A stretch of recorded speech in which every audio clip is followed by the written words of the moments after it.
TMC में 26 सालों के बाद जहां पर शिवसेना का गढ़ था, वहां बीजेपी का कमल खिल गया है। 29 में से 23 निगमों में बीजेपी आगे है। 3:30 बजे बीजेपी ऑफिस मुख्यमंत्री देवेंद्र फडणवीस पहुंचने वाले हैं और कार्यकर्ताओं का जोश बढ़ाने वाले हैं। बीएमसी में पहली बार बीजेपी को बहुमत मिली है। बीएमसी में बीजेपी को 118 सीटें मिली है, यानी ये तय हो गया है कि बीएमसी का बॉस बीजेपी ही होने वाली है। मुंबई मेयर की कुर्सी पर बीजेपी का ही कैंडिडेट बैठने वाला है। हालांकि ये जीत महायुति की है, लेकिन महायुति में भी बीजेपी ने जो कमाल करके दिखाया है वो अपने आप में ऐतिहासिक है। बीएमसी में बीजेपी ने 118 सीटों पर जीत दर्ज की है और अगर टोटलिटी में देखें महाराष्ट्र निकाय चुनावों में तो 29 सीटों में से 23 सीटों पर महायुति ने कब्जा कर लिया है, जिसमें बीजेपी बड़ी पार्टी बनकर हर जगह उभरी है। और ऐसे में जो सवाल बार बार खड़ा हो रहा था कि आखिर ठाकरे बंधुओं का क्या होगा, तो ये जीत ही उसका जवाब देती हुई नजर आ रही है कि अब उद्धव ठाकरे और राज ठाकरे की राजनीतिक भविष्य पर खतरा मंडराने लगा है। इन सब के बीच बीजेपी का जोश हाई है। 3:30 बजे मुख्यमंत्री देवेंद्र फडणवीस बीजेपी दफ्तर मुंबई पहुंचने वाले हैं, जहां पर वो कार्यकर्ताओं का धन्यवाद भी देंगे और उन्हें आगे के लिए जोश से किस तरह से काम करना है इसका मूल मंत्र भी देंगे कुछ ही देर में। यानी ठीक 3:30 बजे बीएमसी में जीत के बाद मुख्यमंत्री देवेंद्र फडणवीस मुंबई बीजेपी दफ्तर पहुंचने वाले हैं। यहां पर अगर बात की जाए तो चारों तरफ सिर्फ जश्न का माहौल है और सबसे बड़ी बात यह है कि जिस तरीके से 2017 में आपको याद होगा कि बीजेपी को 82 सीटों से संतोष करना पड़ा था और शिवसेना 84 सीट लेकर आई थी, यानी 2 सीट का जो फासला था, तो बार बार ये कहा जा रहा था कि ये 2 सीटों का फासला, ये मलाल इस बार बीजेपी पूरा करेगी और 118 सीटों पर बीजेपी ने जीत दर्ज की है। बीएमसी में अकेले अगर बात करें और 29 में से 23 निकायों पर बीजेपी नीत महायुति का कब्जा। और ऐसे में देवेंद्र फडणवीस यानी ब्रांड फडणवीस निकलकर अब सामने आए हैं। कद मुख्यमंत्री देवेंद्र फडणवीस का और ज्यादा इन नतीजों के साथ बढ़ता हुआ नजर आने लगा है। नागपुर से मेरे साथ मेरी सहयोगी स्नेहल जोशी इस वक्त जुड़ चुकी हैं। स्नेहल, सुबह से ही हम जब ये कवरेज कर रहे थे तो उस वक्त आपकी तरफ से एक बात आई थी कि देखिए 20 सालों से बीजेपी का कब्जा है और अब जिस तरीके से बीएमसी की बात कर ली जाए, नागपुर में 20 सालों की बात आपने कही थी, लेकिन अगर बीएमसी की बात कर ली जाए, अगर 29 में से 23 निकायों की बात कर ली जाए, जिस तरह से बीजेपी ने अपनी जीत दर्ज की है वो ये बता रही है कि देवेंद्र फडणवीस अब महाराष्ट्र के लिए ब्रांड फडणवीस बन चुके हैं। स्नेहल। लावनी, बिल्कुल लावनी, क्योंकि हमने देखा है कि पूर्ण समय उन्होंने कभी भी कहीं पर भी किसी पर भी खुद हो के आलोचना नहीं की है। उन्होंने पूर्ण समय विकास का विषय लिया है, फिर वो केंद्र सरकार के काम हो, राज्य सरकार के काम हो या फिर हर जगह के महानगर पालिका के काम हो। नागपुर शहर में गंदा जो वेस्ट पानी होता है वो भी बेचा जाता है, उससे भी पैसे कमाए जाते हैं। रास्ते की जो बिजली है वो पूर्ण तरीके से अब इलेक्ट्रिक या फिर सोलर पर शिफ्ट हो चुकी है। ऐसी छोटी छोटी बातें भी उन्होंने उदाहरण के तौर पर रखी, विकास के तौर पर रखी और उन्होंने उनका काम ही बताया है और उस काम के भरोसे ही ये पूरी जीत जो है वो नजर आ रही है। हालांकि भारतीय जनता पार्टी ने ये पूरा समय जो है वो विकास के काम पर दिया है, उसके लिए विकास भी किया है और साथ में आलोचना भी जमकर सही है, क्योंकि आज सवेरे से ही हार का चेहरा देखने के बाद जो मतलब शहनाई बजाई जाती है वही बजने वाली है। ये आज सवेरे ही फिर से शुरू हो गया कि हाँ भाई ईवीएम मशीन पर आलोचना हुई या फिर जो इंक लगाई गई थी वो मार्कर पेन से लगाई गई थी। ये जो कल वाला जो मामला है वो फिर आज फिर वो गीत गाया गया कि भाई पैसे खिलाए होंगे, ये हुआ होगा, वो हुआ होगा। लेकिन विकास और विकास का मुद्दा, विकास का ध्यान और विकास की ही बात करके भारतीय जनता पार्टी और महायुति ने ये काम करके दिखाया है और अपना पूर्ण तरीके से बहुमत, जो भाई अब तक छोटा भाई था वो अब बीएमसी में बड़ा भाई बन चुका है। बड़ा भाई और बड़े भाई की भूमिका भी अब तय हो चुके हैं। और मुंबई से हमारे साथ मेरे सहयोगी दीपक चौहान जुड़ चुके हैं, हम देख पा रहे हैं। दीपक, मुंबई मेरे ख्याल से आप बीजेपी दफ्तर पर खड़े हुए हैं और यहाँ पर कुछ ही देर में मुख्यमंत्री पहुंचने वाले हैं। जरा तस्वीरें दिखाइए, कितना जोश हाई है इस वक्त बीजेपी दफ्तर में, जनता वहां पे कार्यकर्ताओं का। चलिए उन सबके बीच हम आपको बिल्कुल लावनी, यहाँ पर जो है मैं इस वक्त बीजेपी दफ्तर में मौजूद हूँ। आप देख सकते हैं कि किस तरीके से यहाँ पर जो बीजेपी के दफ्तर के बाहर जो है यहाँ पर जल्लोष की जोर शोर से तैयारी चल रही है, क्योंकि यहाँ जो है फडणवीस जी जो है वो कार्यकर्ता काफी उत्साहित दिखाई दे रहे हैं, क्योंकि ये बहुत ही बड़ी जीत मानी जा रही है। कहीं ना कहीं यहाँ पर एक हिंदुत्व की जीत भी मानी जा रही है। आप देख सकते हैं यहाँ पर जो है, चलिए थोड़ा सा शायद नेटवर्क शायद प्रॉब्लम कर रहा है, लेकिन इन सब के बीच देखिए हमने लुक आउट! ये क्या किया? चल उड़ा दे इसको। अरे नहीं! भारत माता की जय! हम जीत गए। हाँ, हमारी जीत हुई है।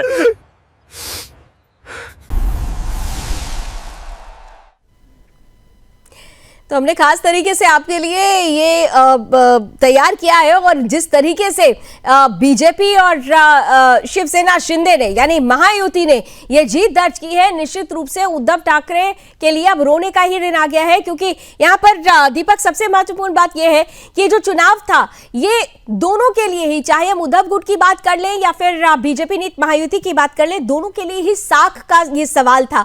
और यहाँ पर लगातार बीजेपी महायुति ये कहती हुई नजर आ रही थी कि देखिए काम बोलेगा, और यहां पर काम ही बोला। क्या ये माना जाए कि बीजेपी की इस प्रचंड जीत के बाद, महायुति की इस प्रचंड जीत के बाद उद्धव ठाकरे के राजनीतिक भविष्य पर बड़ा सवाल खड़ा हो चुका है? बिल्कुल लावनी, ये तो सच में उसके भविष्य पर बहुत बड़ा सवाल खड़ा हो गया है, क्योंकि जिस तरीके से बहुत बड़ा सवाल खड़ा हो गया है, क्योंकि जिस तरीके से जो विकास की गति जिस तरीके से यहाँ पर महायुति सरकार द्वारा ली गई है, क्योंकि कोस्टल रोड हो या मुंबई के कई डेवलपमेंट की बात करें, अटल सेतु हो, ऐसे कई जो मुद्दे हैं, कई जो कॉन्ट्रैक्ट जो प्रोजेक्ट है वो यहाँ पर पूर्वत्व के और लेकर जाते समय जो है भारतीय जनता पार्टी जो है जनता के सामने गए, और मुंबई के जो अहम मुद्दे थे उन मुद्दों को लेकर जो है भारतीय जनता पार्टी ने लोगों से वोट मांगे हैं। क्योंकि महायुति के साथ जिस तरीके से जो युति हुई थी शिंदे जी के साथ, और उसी युति ने जिस तरीके से वोट लोगों से मांगा है, और उस वोट को लेकर लोगों ने भी महायुति के ऊपर काफी भरोसा दिखाया है, और बड़ी जीत यहाँ पर महायुति को हासिल हुई है। क्योंकि मुंबई बीएमसी के कई ऐसे गंभीर मुद्दे थे, उन मुद्दों को लेकर भी जो महायुति सरकार द्वारा कई आश्वासन दिए गए, जैसे कि रोहिंग्या बांग्लादेशियों का जो सबसे अहम मुद्दा था, उस मुद्दे को लेकर भी जो है कई जगहों पर जो है महायुति सरकार द्वारा जो है कई आश्वासन दिए गए हैं। क्योंकि घुसखोर मुक्त मुंबई हम करके दिखाएंगे, ये वादा महायुति द्वारा किया गया है। उस जीत लिया है महाराष्ट्र की जनता का। पहले विधानसभा चुनावों में जिस तरीके से प्रचंड लहर आई, और अब बीएमसी के चुनाव में, महाराष्ट्र निकाय चुनावों में भी बीजेपी पर ही भरोसा जताया गया, बीजेपी नीत महायुति पर ही भरोसा जताया गया है। ये बताता है कि किस तरीके से देवेंद्र फडणवीस का कद महाराष्ट्र में उभरता जा रहा है, बढ़ता जा रहा है। ये जीत इस बात को निर्धारित करती हुई नजर आती है। बीएमसी चुनावों के नतीजे और नतीजों में बीजेपी की प्रचंड लहर, और इसीलिए बीजेपी दफ्तर में इस वक्त उत्सव उमंग का माहौल है। कुछ ही देर में मुख्यमंत्री देवेंद्र फडणवीस यहां पहुंचने वाले हैं। सीधे मेरे सहयोगी दीपक के पास चलते हैं। दीपक चौहान हमारे साथ जुड़े हुए हैं मुंबई बीजेपी दफ्तर से। जरा दीपक, वहां की तस्वीरें अगर आप दिखा सके, क्योंकि इस वक्त जो तस्वीरें हैं, जो रंगत है, वो अपने आप में बेहद खास है।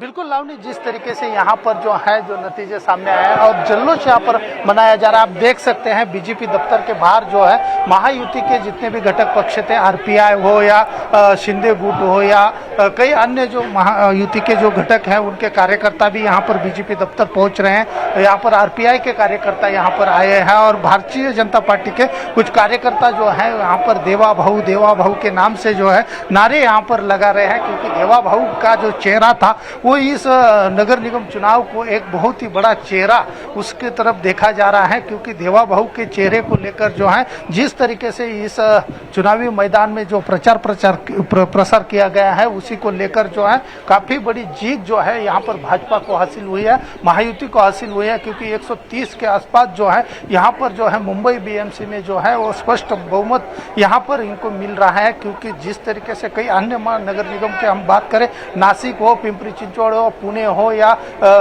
जलगांव हो, धुलिया हो, ऐसे कई जो नगर निगम है वहाँ पर भाजपा का ही जो कमल है वो खिल रहा है। कई जगहों पर वो अलग सेपरेट लड़े हैं, कई जगहों पर यूटी में लड़े हैं, कई जगहों पर जो है वो महागठबंधन में लड़े, क्यों कई जगहों पर जो है वो भारतीय जनता पार्टी को बड़ा यश यहाँ पर प्राप्त हुआ। सबसे नज़र जो थी दिल्ली से लेकर गली तक बीएमसी पर थी और बीएमसी पर आज आखिर भगवा जो है वो फहराएगा और मेयर जो है वो यहाँ पर जो है भारतीय जनता पार्टी का मुझे महायुति का मेयर यहाँ पर बनना तय हो चुका है। और जल्लोष यहाँ पर जो है एक चीज जरा समझाइएगा, एक चीज जरा दीपक, अगर आपको मेरी आवाज पहुंच रही हो तो जरा एक चीज समझाइएगा कि आप कह रहे हैं कि महायुति का मेयर होगा, ये हर कोई कह रहा था, लेकिन महायुति में भी बीजेपी का मेयर होगा या शिवसेना शिंदे गुट का होगा? क्योंकि कई प्रतिक्रियाएं शिवसेना शिंदे गुट से भी आई थी कि भाई हमने विधानसभा चुनाव में कॉम्प्रोमाइज कर लिया, क्योंकि शिंदे साहब के चेहरे को आगे करके चुनाव लड़ा गया था,